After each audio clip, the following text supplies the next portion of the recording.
I'm not exactly sure, I've got to be honest. If I had to have a think about it, I would imagine it's to do with neighbourhood disputes, perhaps arguing over a perimeter fence, maybe just community issues, perhaps. Civil law is, to me, a whole lot of issues that I really don't understand. Civil law is... that's a really good question, really.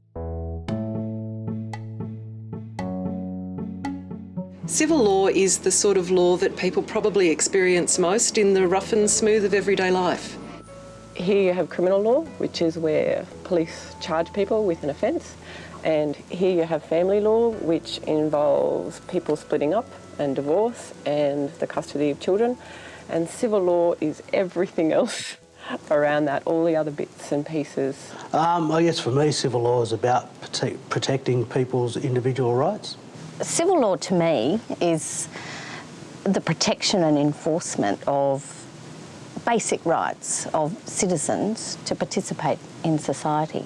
I think civil law is dealing with people's everyday lives, the stuff that they have to do, the things they have to face every day, how they going to earn a living, what do they do when they get ripped off, where do they go if people have been if they've been discriminated against, where do they go where the landlord's kicked them out of their house, where do they go when they've got a fine that they can't pay. These are things that people face every day, and it's not family and it's not criminal, but it's really fundamental to the way that they conduct their lives. And I think civil law meets those needs, people's everyday needs, how they get through the day, how they get through the month, how they get through the year with their families and themselves. Civil law is law for everybody, every day.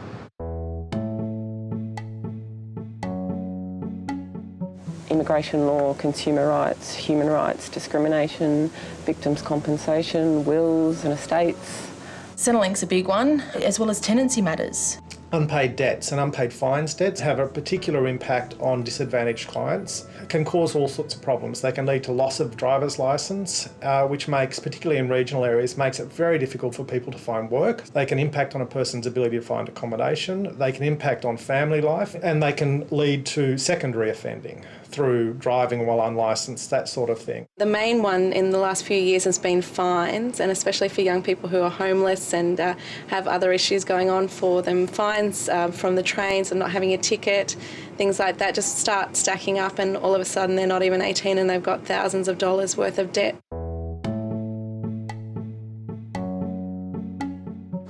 If it's a civil law matter, people don't necessarily know what it is first off, and then they don't know what to do with it. Say a debt collector's chasing them for money and they keep getting letters, and then they don't open the letters and they throw them in the bin, or they see them and they ignore them.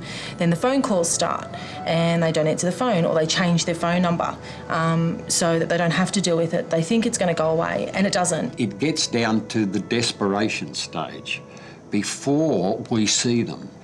Don't wait till the sheriff comes knocking on the door before you do something. Civil law issues can be like rust, just eating away at someone's life below the surface, not exactly visible, but really destroying the fabric of someone's life. Sometimes there's small problems, but problems that, if they're left untreated, can become really serious problems. When you start breaking down why people have committed crimes, often there's family law issues. There are civil matters that are massive that could have been dealt with, long before then. What's happening is they're not dealing with their fines, they're still driving cars, they're coming before the criminal justice system, they're ending up in jail. So it's key to deal with criminal matters, but if we can deal with the civil matters before it even gets to the criminal matter part, we're going to have a lot less people in our criminal justice system and in our jails.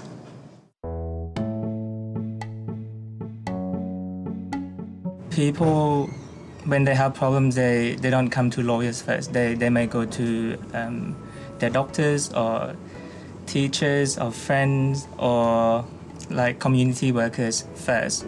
Young people only think about the law as in terms of getting in trouble. They're not necessarily going to automatically think, well, there's something going wrong, so I can use the law to get help. Community workers are often the first point of call. They're the ones that have the trust with the young person already, and they're the ones that are going to be able to point the young person in the right direction. And that's why the work we do with community workers is just so critical, because community workers are the civil law legal problem spotters. They're the people who notice legal problems in the day-to-day work that they do. Be brave.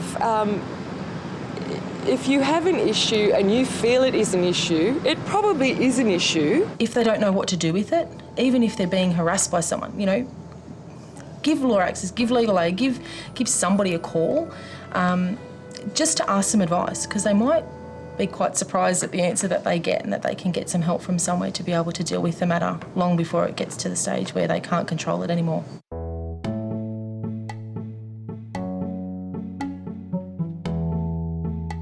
Every day that you go to work, you have the opportunity to make a difference to the lives of our clients, and that difference might be very small by simply making a phone call to save someone from a debt, or it might be something really big like saving their house. But every day we get a chance to make a difference to their lives.